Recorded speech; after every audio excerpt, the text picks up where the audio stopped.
Por mais de um século, a Igreja de Jesus Cristo dos Santos dos Últimos Dias negou a existência de uma revelação recebida por um de seus profetas. Uma mensagem cujo próprio registro afirmava ter vindo diretamente de Jesus Cristo. Líderes a chamaram de fraude. Membros foram excomungados por mencioná-la. E, mesmo depois de o texto ter sido preservado, copiado e lido entre os apóstolos, o padrão institucional permaneceu: negar, omitir, minimizar. Mas em 2025, a verdade reapareceu, sem anúncio oficial, sem desculpas, sem retratação. A revelação foi simplesmente publicada no catálogo digital da Igreja. O conteúdo pode surpreender alguns, mas o que ela revela sobre a Igreja, sua ética, sua moral e sua relação com a verdade é o que mais importa. Porque esta não é apenas a história de um documento revelado. É a história de como a verdade foi considerada mais perigosa do que a mentira. É a história de perseguições internas, doutrinas ocultadas, líderes que mentiram, e de uma instituição que escolheu sobreviver, mesmo que fosse às custas da própria revelação. Este vídeo apresenta o contexto histórico por trás da revelação que a Igreja tentou enterrar, e do silêncio, que por si só acusa. Vamos ao vídeo.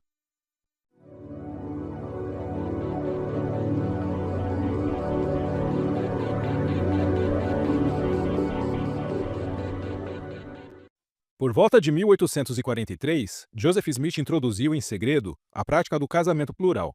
A doutrina foi inicialmente negada em público, mas ensinada discretamente a alguns poucos próximos, com a justificativa de que vinha diretamente de Deus. Ainda naquele ano, Joseph Smith ditou o que hoje conhecemos como a seção 132 de Doutrina e Convênios. Nessa revelação, ele afirmou que o casamento plural fazia parte do chamado Novo e Eterno Convênio, uma ordenança celestial considerada essencial para alcançar a exaltação. Logo no versículo 1, fica claro que o tema central era a mesma poligamia.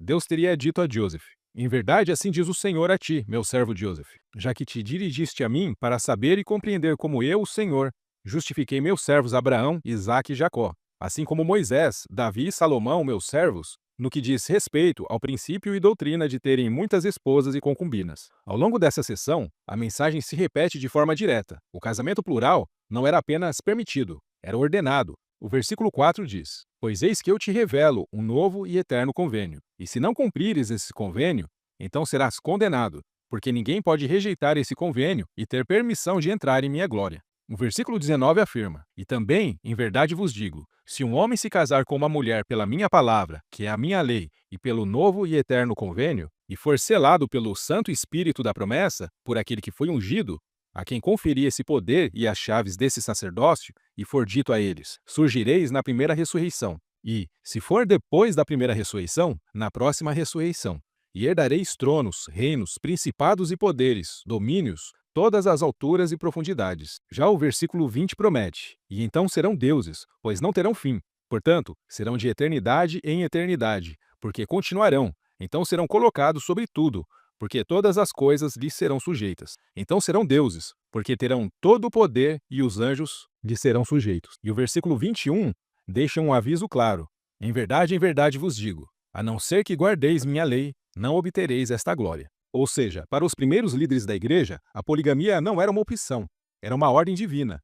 Recusá-la significava recusar a própria possibilidade de exaltação. O curioso é que, na mesma época em que essa revelação circulava entre os líderes, a igreja ainda mantinha publicada a seção 101 de Doutrina e Convênios, que afirmava exatamente o contrário. O trecho da revelação diz: visto que esta igreja de Cristo foi acusada do crime de fornicação e poligamia, declaramos que cremos que um homem deve ter uma esposa e uma mulher, mas um marido, exceto em caso de morte, quando qualquer um deles tem a liberdade de se casar novamente. Essa contradição permaneceu por mais de 30 anos. A seção 101 só foi removida em 1876, mesmo com os líderes já praticando a poligamia em segredo há muito tempo. Foi só em 29 de agosto de 1852 que a doutrina foi finalmente anunciada publicamente. Quem fez isso foi Orson Pratt, durante uma conferência geral da igreja. Ele começou dizendo: é completamente inesperado para mim, irmãos e irmãs, ser chamado para falar a vocês nesta manhã. E ainda mais, falar a vocês sobre o princípio que foi mencionado, a saber, a pluralidade de esposas. É um assunto relativamente novo para mim. Mas a verdade é que não era tão novo assim. Orson Pratt já havia sido selado a várias mulheres. Ele já praticava a poligamia havia quase 10 anos. Com o anúncio oficial, a prática se expandiu.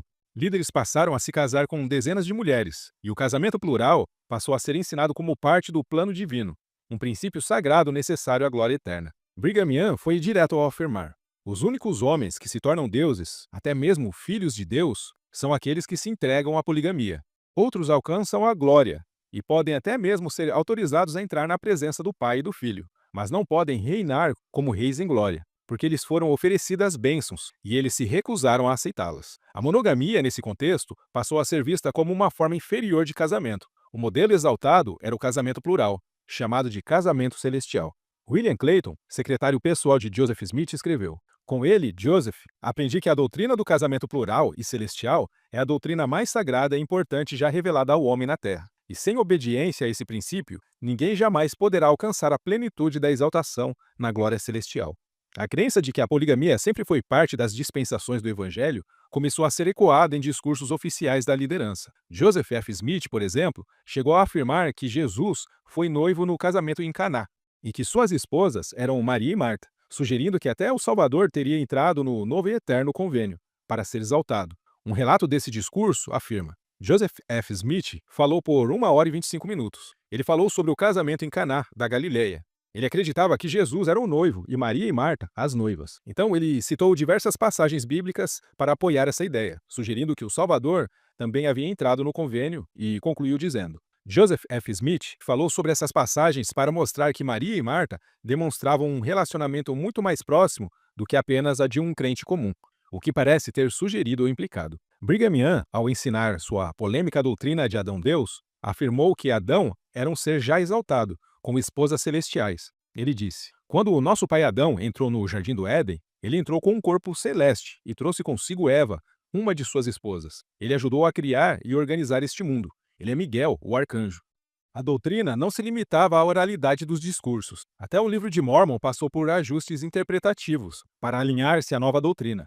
Notas de rodapé da edição de 1879, organizadas por Orson Pratt, começaram a sugerir que personagens do livro de Mórmon praticavam a poligamia. Em Éter, capítulo 7, versículos 1 a 2, por exemplo, lê-se: Oriá gerou 31 filhos e filhas, entre eles 23 filhos. A nota explicativa da letra A afirmava: ele provavelmente era um polígamo. Em Éter, capítulo 1, versículos 40 a 41, o texto fala do irmão de Jared reunindo famílias. A nota M interpretava: neste versículo, vê-se que o irmão de Jared tinha uma pluralidade de famílias. Em Éter, capítulo 6, versículo 20, o versículo menciona: o número dos filhos e filhas do irmão de Jared era de 22 almas. A nota J explicava: uma pluralidade de famílias. Essas inserções editoriais não estavam no texto original, mas ajudavam a reformular a leitura do livro de Mórmon à luz da poligamia, sugerindo que essa prática teria existido desde os tempos mais antigos, inclusive entre os povos nefitas. Orson Pratt, por sua vez, levou essa doutrina ao extremo, defendendo que o próprio Deus Pai era polígamo e que Jesus Cristo também teria esposas na eternidade. Em um de seus discursos mais provocativos, ele afirmou: demonstramos claramente que Deus Pai teve uma pluralidade de esposas, uma ou mais estando na eternidade, por meio das quais ele gerou nossos espíritos, bem como o espírito de Jesus, seu primogênito, e outra estando na terra, por meio das quais ele gerou o tabernáculo de Jesus, como seu unigênito neste mundo. Também provamos com muita clareza que o filho seguiu o exemplo de seu pai e se tornou o grande noivo com quem as filhas dos reis e muitas esposas honradas deveriam se casar. Também provamos que tanto o Deus Pai quanto o nosso Senhor Jesus Cristo herdam suas esposas na eternidade, bem como no tempo. E então seria tão chocante para a modéstia das piedosas damas da cristandade ver Abraão e suas esposas, Jacó e suas esposas, Jesus e suas honradas esposas, todos comendo ocasionalmente à mesma mesa, visitando-se mutuamente e conversando sobre seus numerosos filhos e seus seios. Ó delicadas damas da cristandade, como podeis suportar uma cena como esta? Se não quereis que vossa moral seja corrompida e que vossos delicados ouvidos sejam chocados e que vossa piedosa modéstia seja posta em xeque pela sociedade dos polígamos e suas esposas, não vos aventureis perto da santa Jerusalém, nem vos aproximeis da nova terra, pois os polígamos serão honrados lá e estarão entre os principais governantes daquele reino. A mensagem era clara: o casamento plural não era um costume cultural, era uma doutrina central. uma condição para herdar o grau mais elevado de exaltação. Mas esse ensinamento logo entrou em choque com o Estado americano. Em 1879, a Suprema Corte dos Estados Unidos confirmou a legalidade das leis antipoligamia, e a repressão foi dura. Líderes presos, propriedades confiscadas e até o risco de os templos serem fechados. Foi nesse cenário que, em 27 de setembro de 1886, o então presidente da igreja, John Taylor, escondido dos agentes federais, escreveu de próprio punho uma revelação que ele afirmava ter recebido diretamente de Jesus Cristo. Diferente de uma inspiração subjetiva, essa mensagem seguiu o mesmo padrão de doutrina e convênios. Era Deus falando em primeira pessoa, dizendo: Meu filho John, você perguntou sobre a nova e eterna aliança. Até que ponto ela é válida para meu povo? Assim diz o Senhor: todos os mandamentos que dou devem ser obedecidos por aqueles que se chamam pelo meu nome, a menos que sejam revogados por mim ou por minha autoridade. Como posso revogar um convênio eterno?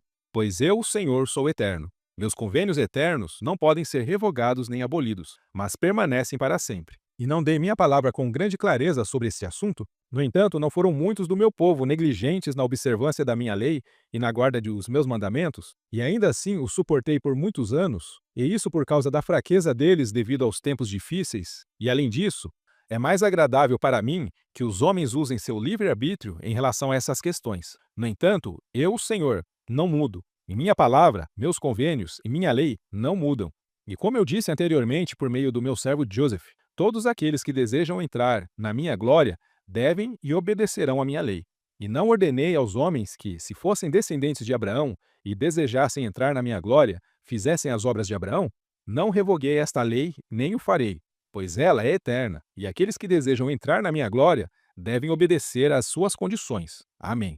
A mensagem era direta e clara. A poligamia faz parte da lei eterna de Deus, não pode ser revogada, e a exaltação depende da obediência a esse princípio. Não se tratava de uma nova doutrina. O conteúdo apenas reafirmava o que Joseph Smith já havia estabelecido na seção 132, que ninguém poderia rejeitar esse convênio e ainda assim esperar entrar na glória de Deus. Hoje, alguns defensores da versão oficial da Igreja argumentam que essa seção se referia ao casamento monogâmico, mas essa interpretação ignora completamente o contexto histórico. A revelação tratava explicitamente do casamento plural.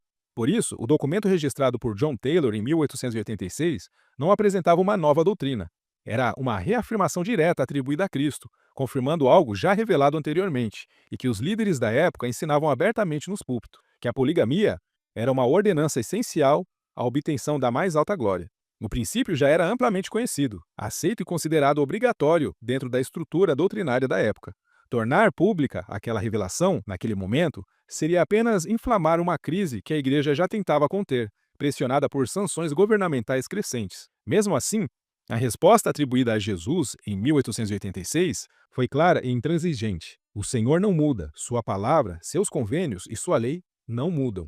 Era um alerta direto ao líder da Igreja. Ele não tinha autoridade para alterar o que já havia sido revelado. E o mais notável é que os próprios membros já viviam sob aquele convênio. Menos de um ano depois, em julho de 1887, John Taylor faleceu.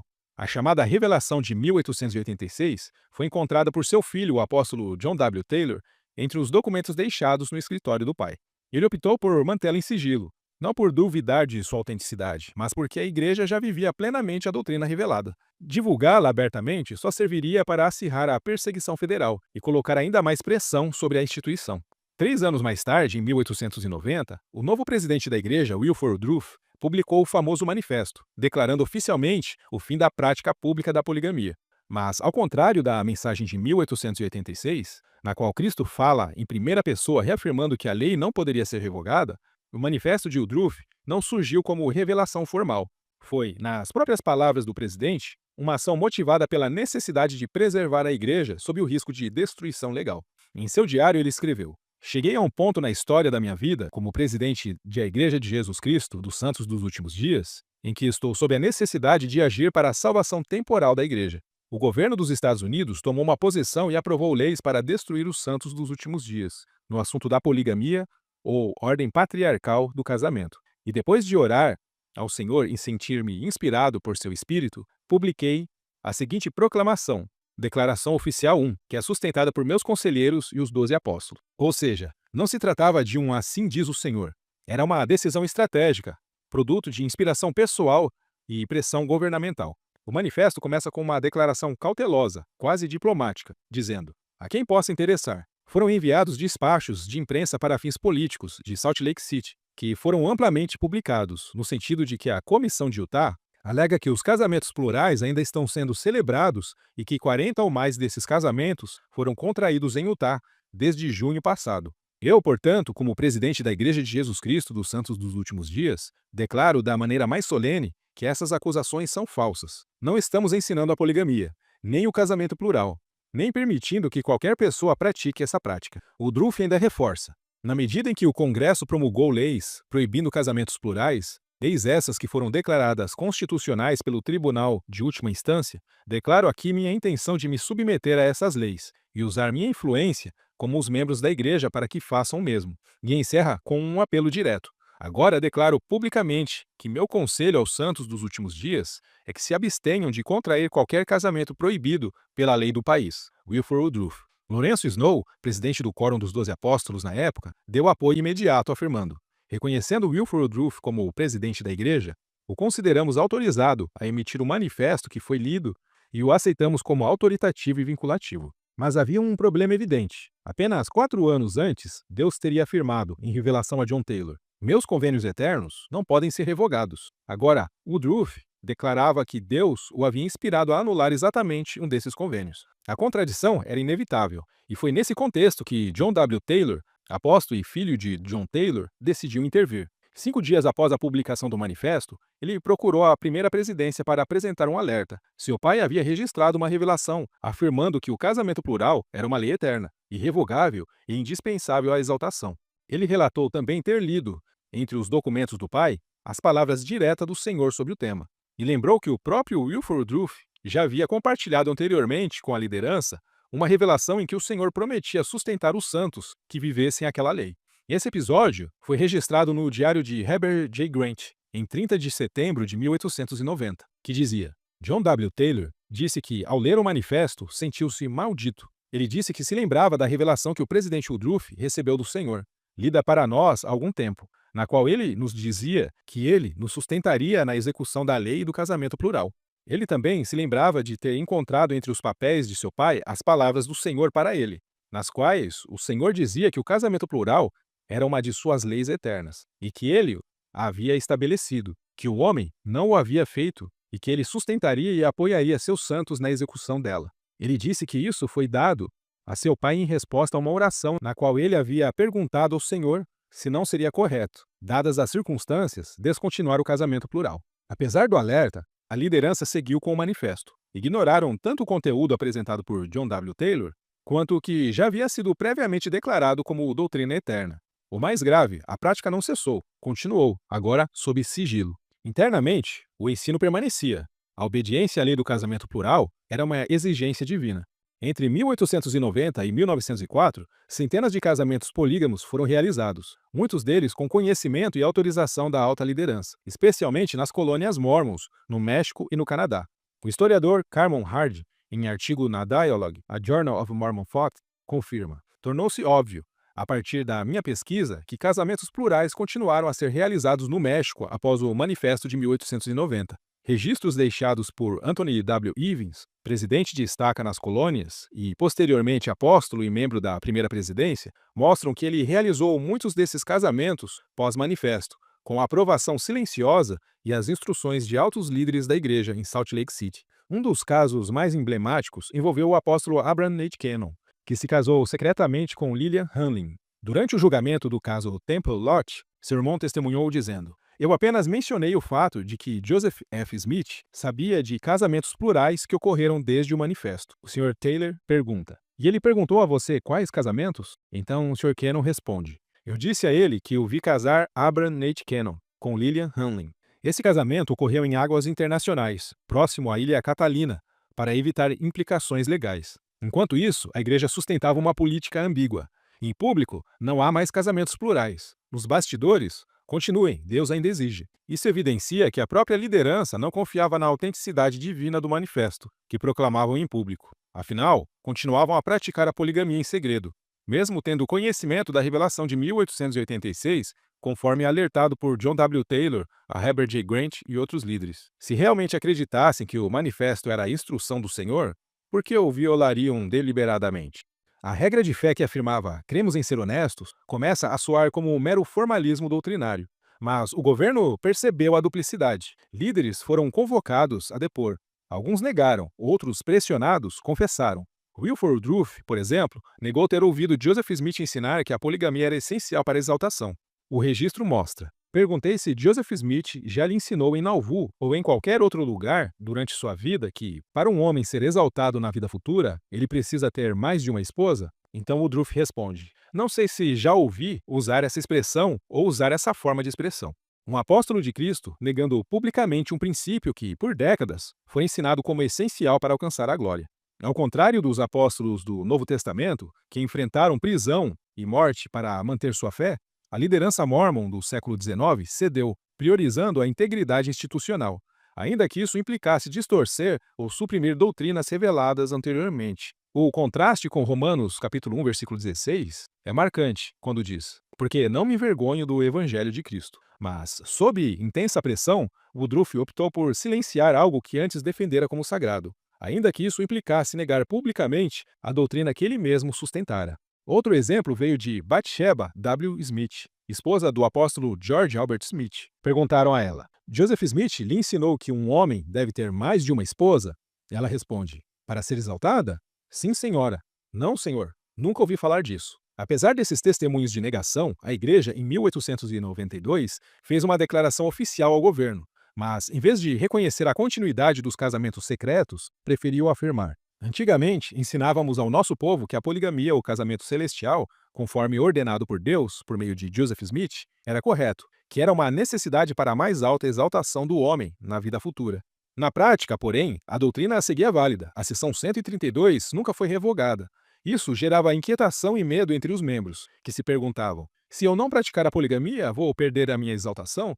Para tentar acalmar os ânimos, George K. Kennan declarou: agora, irmãos e irmãs, sei que há muitas pessoas que sentem que, sendo este um princípio de exaltação, podem estar em perigo de perdê-la devido à sua incapacidade de obedecê-lo. Quero dizer a todos eles que o Senhor julga nossos corações. Ele olha para as nossas motivações. Houve muitos homens no passado que nunca tiveram o privilégio de obedecer a essa doutrina, porque a lei não lhes foi dada. Vocês acham que eles estão excluídos da exaltação? Vocês acham que serão privados da glória celestial? Eu não acho. Mas é importante lembrar, essa fala não era uma revelação. Era uma tentativa humana de administrar uma crise doutrinária. O Manifesto de 1890 não surgiu como um mandamento divino. Foi uma resposta estratégica diante da crescente pressão legal. Por isso, os próprios líderes, em segredo, não obedeciam às palavras do manifesto. Essa ambiguidade institucional fortaleceu os grupos fundamentalistas. Eles passaram a ver o manifesto como um teste de fidelidade, um tipo moderno da aprovação de Abraão. E o documento de 1886, já amplamente conhecido entre os mais informados, ganhou força como reafirmação direta da natureza eterna da poligamia. Com o agravamento da situação política e a ameaça do governo de revogar o status de estado de Utah, a Igreja intensificou sua resposta. Em abril de 1904, durante a Conferência Geral, foi publicado o segundo manifesto, desta vez com um tom mais severo e ameaça de excomunhão. O presidente Joseph F. Smith declarou: visto que há numerosos relatos em circulação de que casamentos plurais foram realizados contrariamente à declaração oficial do presidente Woodruff, de 26 de setembro de 1890, comumente chamada de Manifesto, que foi emitida pelo presidente Woodruff e adotada pela Igreja em sua Conferência Geral, em 6 de outubro de 1890, que proibia qualquer casamento que violasse a lei do país, eu, Joseph F. Smith, presidente da Igreja de Jesus Cristo dos Santos dos Últimos Dias, afirmo e declaro que nenhum desses casamentos foi celebrado com a sanção, consentimento ou conhecimento da Igreja de Jesus Cristo dos Santos dos Últimos Dias. E, por meio deste, anuncio que todos esses casamentos são proibidos e que se qualquer oficial ou membro da Igreja decidir celebrar ou entrar em tal casamento, ele será considerado em transgressão contra a Igreja e estará sujeito a ser tratado de acordo com suas regras e regulamentos e excomungado dela. Mais uma vez, a prática era proibida, mas a doutrina seguia intacta. A seção 132 nunca foi revogada. O ensino de que o casamento plural fazia parte da lei eterna de Deus permanecia válido, embora cada vez mais silencioso. Já o texto de 1886, que confirmava esse princípio, passou a ser ignorado, rejeitado e até usado como base para punições internas. E o mais grave, o segundo manifesto continha uma alegação falsa. Afirmava: nenhum desses casamentos foi celebrado com consentimento ou conhecimento da igreja. Essa afirmação contrariava os próprios registros internos. Líderes como Anthony W. Ivins e Abraham H. Cannon realizaram casamentos com orientação direta de Salt Lake City, tanto em solo americano quanto fora dele. Ou seja, em público a igreja negava, mas nos bastidores a prática continuava. A duplicidade institucional atingia seu limite. A mensagem da revelação de 1886 era clara: não posso revogar um convênio eterno. Mas agora esse conteúdo era ocultado, mesmo por aqueles que internamente ainda o consideravam válido. Após o segundo manifesto, a igreja passou a declarar como transgressores todos os líderes que ainda participassem de casamentos plurais. Mas havia um obstáculo. John W. Taylor continuava acreditando plenamente na validade do que havia sido revelado a seu pai.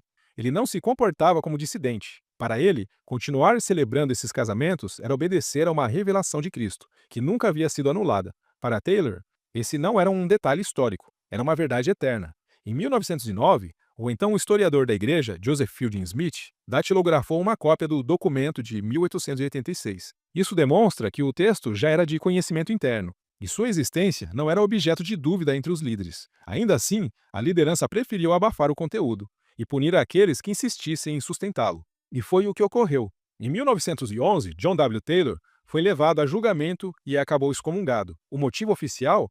Insubordinação ao governo e à disciplina da igreja. O jornal Salt Lake Tribune, em 13 de maio de 1911, publicou: disciplinando os rebeldes. O apóstolo John W. Taylor foi julgado pelo Quórum dos 12 Apóstolos em 28 de março por insubordinação ao governo e à disciplina da igreja. O veredito de excomunhão foi pronunciado sobre ele por esse motivo, e ele não é mais membro da igreja, a menos que seja acolhido posteriormente pelo batismo. O aviso oficial dessa sessão foi publicado no Deseret News, o órgão oficial da igreja, no segundo dia do mês corrente. Mas os registros internos revelam outra motivação. John W. Taylor foi punido por seguir obedecendo ao documento de 1886, que a liderança havia optado por enterrar. Durante o conselho disciplinar, ele levou o manuscrito original, escrito de próprio punho por seu pai.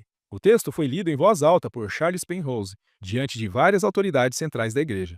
Heber J. Grant, Joseph Fielding Smith, David J. McKay, Anthony W. Ivins, George Albert Smith, todos estavam presentes, todos ouviram, todos sabiam. E anos depois, todos negariam a existência do documento. Mas naquele julgamento, não havia dúvidas, todos ouviram cada palavra. Em certo momento, John W. Taylor afirmou: meu pai recebeu uma revelação que, no entanto, nunca foi apresentada à igreja. E me refiro a isso não porque seja uma revelação para meu pai.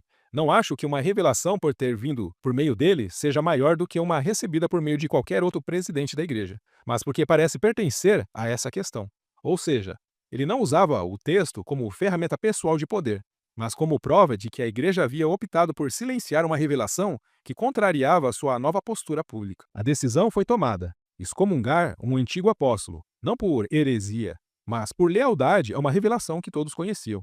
John W. Taylor não introduziu nova doutrina, não criou dissidência, apenas recusou-se a abandonar aquilo que havia sido estabelecido como um mandamento divino. Como no passado, com Oliver Cowdery, William Law e outros, a história se repetia. Quando a verdade ameaçava a estabilidade institucional, a verdade era sacrificada e seu portador descartado. Mesmo negada oficialmente, a mensagem de 1886 continuou circulando entre dissidentes e entre os primeiros grupos fundamentalistas. No dia 1º de agosto de 1915, Nathaniel Baldwin escreveu em seu diário: numa reunião de jejum, ouvi um irmão estrangeiro falar. Ele mencionou tribulações vindo para este povo. Conheci-o depois da reunião e, por meio dele, obtive informações sobre uma revelação dada a John Taylor em 1886 e outra a Wilford Woodruff em 1889. Essa narrativa ganhou força entre os fundamentalistas, que viam o manifesto não como revelação, mas como desvio. Para esses fiéis, a excomunhão de John W. Taylor não foi justiça, foi traição. A partir dali, o documento de 1886 passou a ser visto como a última palavra registrada por Cristo sobre o casamento plural, e a sua existência desmontava a ideia de que a prática havia sido revogada por revelação divina. Em 1922, o fundamentalista Joseph W. Musser transcreveu o texto em seu diário. Ele afirmou que na noite de 26 para 27 de setembro de 1886, John Taylor recebeu 2 visitas do profeta Joseph Smith e uma de Jesus Cristo, e recebeu a revelação que se segue abaixo. O presidente Taylor saiu de seu quarto e parecia suspenso, a cerca de 1,20 m do chão. E seu rosto estava tão radiante de luz que ele, Bateman, mal conseguia encará-lo por causa do brilho. Ele disse: "Eu permitirei que este braço direito seja cortado do meu corpo." Permitir isso? Nunca. Eu permitiria que minha língua fosse arrancada do céu da minha boca antes de fazer tal coisa. O presidente Taylor disse ainda que chegará o dia em que seus irmãos os punirão por tentarem servir ao Senhor e guardar seus mandamentos, pelos quais estamos nos escondendo hoje. Ele disse que chegaria o tempo em que metade das pessoas apostataria desse princípio, e não tenho certeza se metade da metade restante também apostatará. Apesar de seu tom místico e da ausência de confirmação histórica independente, esse relato mostra como os fundamentalistas construíram sua identidade. Para eles, a fidelidade ao conteúdo de 1886 era o verdadeiro teste de fé, mesmo que isto custasse o isolamento, a prisão ou a excomunhão. Mas o episódio mais revelador ainda estava por vir. Em 17 de junho de 1933, a primeira presidência publicou o chamado Terceiro Manifesto. Assinaram Heber J. Grant, Anthony W. Ivins e J. Reuben Clark. O documento afirmava: alega-se que em 26 e 27 de setembro de 1886, o presidente John Taylor recebeu uma revelação do Senhor, cujo texto supostamente consta em publicações que circulam, aparentemente, por ou a mando desta mesma organização. Quanto a esta pretensa revelação, deve-se dizer que os arquivos da igreja não contêm tal revelação. Os arquivos não contêm nenhum registro de tal revelação, nem qualquer evidência que justifique a crença de que tal revelação tenha sido dada. Pelo conhecimento pessoal de alguns de nós, pela lembrança uniforme e comum dos quórums presidentes da igreja, pela ausência nos arquivos da igreja de qualquer evidência que justifique qualquer crença de que tal revelação tenha sido dada, estamos justificados em afirmar que tal revelação não existe. Além disso, no que diz respeito às autoridades da igreja, uma vez que esta pretensa revelação, se alguma vez foi dada, nunca foi apresentada e adotada pela igreja ou por qualquer concílio da igreja. E uma vez que, ao contrário, uma regra de ação inspirada, o manifesto foi, subsequentemente, a pretensa revelação, apresentada e adotada pela igreja, regra inspirada que, em seu termo, propósito e efeito era diretamente oposta à interpretação dada à pretensa revelação, a dita pretensa revelação não poderia ter validade nem efeito e força vinculativos sobre os membros da igreja, e a ação sob ela seria não autorizada, ilegal e nula. Isso não era apenas uma defesa institucional, era uma negação consciente da verdade, porque Joseph Fielding Smith havia datilografado a revelação em 1909. Ela foi lida em voz alta no templo de Salt Lake City em 1911, na presença de apóstolos, por John W. Taylor, em seu conselho disciplinar. E em 1933, a primeira presidência recebeu o manuscrito original. Os mesmos que assinaram o Terceiro Manifesto tinham o documento em mãos. Eles sabiam e, mesmo assim, ocultaram. Fizeram isso em nome de Deus. Mas a vergonha só aumentaria. Um mês depois, em julho de 1933, Frank Y. Taylor, neto de John Taylor, entregou o manuscrito original da revelação à primeira presidência. Heber J. Grant, que havia assinado o documento negando sua existência, escreveu de próprio punho no verso da revelação a data da morte de John Taylor. Faleceu em 25 de julho de 1887. Ou seja, o mesmo homem que havia declarado publicamente que a revelação não existia, reconheceu o documento com sua própria letra. E mesmo assim, nenhuma retratação foi feita, nenhum reconhecimento público e nenhuma correção histórica. A mensagem de 1886 continuou sendo silenciada, enquanto aqueles que a defendiam eram perseguidos, rotulados e excomungados. A partir da década de 1940, cópias da revelação começaram a circular abertamente entre os grupos fundamentalistas mórmons. Para eles, o documento era uma prova irrefutável de que a igreja havia se desviado ao abandonar o casamento plural. Nos anos de 1960, esses grupos deram um passo além.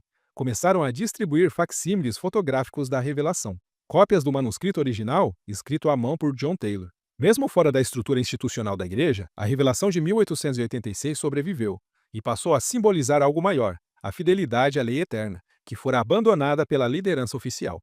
Em 1974, o apóstolo Mark E. Patterson, membro sênior do Quórum dos Doze, declarou publicamente: para justificar sua própria rebelião, irmãos recalcitrantes elaboraram um plano que, na esperança de frustrar a posição da igreja sobre o casamento plural, elaboraram uma falsa revelação, supostamente dado ao presidente John Taylor em 1886, na qual se concedia uma suposta autoridade secreta para a continuidade dos casamentos plurais. Mais uma vez, a revelação foi rotulada como falsa, e os que afirmavam sua autenticidade foram tratados como impostores. A política de negação sistemática persistiu por décadas, mesmo diante de evidências documentais claras. Mas a tentativa de enterrar a história atingiu um novo patamar em 2020, com o volume 2 da série Santos, promovida pela própria igreja como o padrão da verdade. No capítulo 40, lemos: após a morte de seu pai, o presidente John Taylor, John W., encontraram uma suposta revelação sobre o casamento entre os documentos do profeta. A revelação, datada de 27 de setembro de 1886, parecia sugerir a John W. que o mandamento de praticar o casamento plural jamais seria revogado. Embora a revelação nunca tivesse sido apresentada ao Quórum dos Doze, nem aceita como escritura pelos santos, John W. acreditava que era a palavra de Deus para seu pai. Essa afirmação é duplamente enganosa. A revelação foi copiada internamente, lida por Charles Penrose diante de apóstolos, e oficialmente entregue à primeira presidência em 1933. Era plenamente conhecida entre os líderes, muito antes de ser oficialmente negada. Chamá-la de suposta revelação é distorcer os fatos. Afirmar que nunca foi apresentada ao quórum é enganar o leitor intencionalmente. Mas o que foi, por mais de um século, descartado como fraude, acabou finalmente ganhando outro status. No dia 15 de junho de 2025, sem anúncio oficial, sem comunicado, o Church History Catalog publicou silenciosamente um novo item: revelação recebida por John Taylor, em 27 de setembro de 1886. O conteúdo incluía o manuscrito original escrito por John Taylor, cópias datilografadas por Joseph Fielding Smith, um memorando de J. Reuben Clark, confirmando que a primeira presidência possuía o documento, envelopes arquivados com o título Revelação a John Taylor. 2 dias depois, o Salt Lake Tribune noticiou o fato. A revelação agora é pública, reconhecida como parte do registro histórico da igreja, mas não como escritura. E a igreja declara, não é doutrinariamente vinculativa. Ou seja, sim, Cristo disse isso, mas hoje isso não importa mais. Nenhuma nota oficial, a verdade apenas apareceu, como se sempre estivesse ali. Mas isso nos força a enfrentar uma contradição central. Se John Taylor disse a verdade, então Wilford Woodruff mentiu. Se Woodruff disse a verdade, então Taylor mentiu.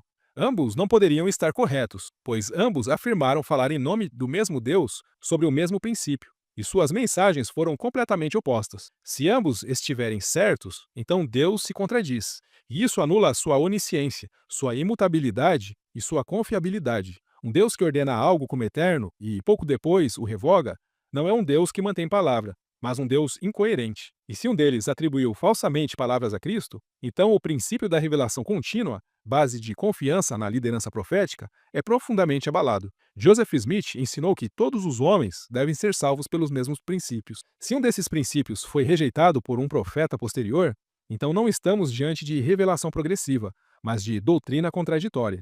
Isso nos leva a perguntas centrais. Quem mudou o princípio e por quê? Quem estava certo e quem silenciou a verdade? Enquanto isso, os grupos fundamentalistas, perseguidos por décadas, agora têm em mãos a prova que sempre reivindicaram e perguntam: se a revelação era verdadeira, por que a igreja escondeu? Se era falsa, por que a guardaram por mais de um século? A contradição é inevitável, a ambiguidade insustentável. E então surge a pergunta mais desconfortável de todas: se a revelação de 1886 era verdadeira, então são os fundamentalistas os verdadeiros herdeiros da restauração?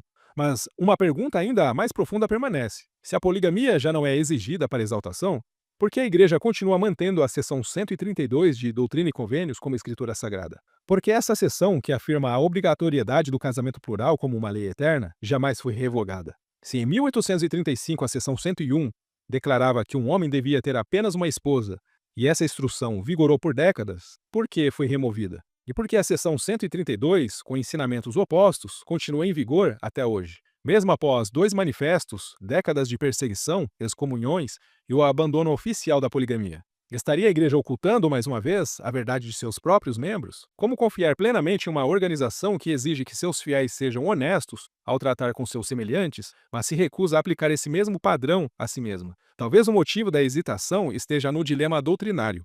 Reconhecer essa escritura como falsa seria admitir erro profético, e reconhecê-la como verdadeira significaria admitir que a igreja abandonou uma lei eterna por conveniência política. Mas há um problema ainda mais profundo. A doutrina da poligamia nunca foi totalmente abandonada, apenas saiu do discurso público. mas continua viva na prática interna. Hoje, dentro dos templos, homens ainda podem se selar a mais de uma mulher, seja após o divórcio, seja após a morte da esposa. Já as mulheres precisam cancelar seu selamento anterior para se unirem a um outro homem. Elas não podem ser seladas a mais de um marido. Esse padrão revela que, assim como em 1843, quando a Igreja publicava a seção 101 defendendo a monogamia, mas praticava a seção 132 nos bastidores e excomungava a quem ousasse denunciar isso, como William Law, a história se repetiu com o Manifesto de 1890. Publicamente, negava-se a poligamia. Internamente, continuava-se a praticá-la. E qualquer um que afirmasse a veracidade da revelação de 1886 era silenciado, desacreditado ou até excomungado. Hoje, essa ambiguidade permanece. A monogamia é defendida como o padrão oficial, mas a seção 132 continua como escritura sagrada. O princípio eterno do casamento plural segue intacto, apenas soterrado sob o silêncio institucional. No fim, talvez a razão pela qual essa seção ainda esteja lá não seja a doutrina, mas o que sua remoção implicaria. Assumir que Joseph Smith errou, ou que a Igreja abandonou um mandamento eterno, seria romper o mito da infalibilidade profética. E se esse mito cair, tudo mais pode cair com ele. A ironia é que os fundamentalistas, por mais radicais que sejam, ao menos sustentam com coragem aquilo que a Igreja ainda carrega nos bastidores, mas tem vergonha de admitir. Talvez o tempo não tenha apenas revelado a verdade, talvez ele tenha revelado a diferença entre convicção e conveniência, porque no fim, a verdade não precisa ser defendida, ela só precisa ser revelada. E quando isso acontece, não é quem erra que cai, mas quem esconde o erro. Nos vemos no próximo vídeo.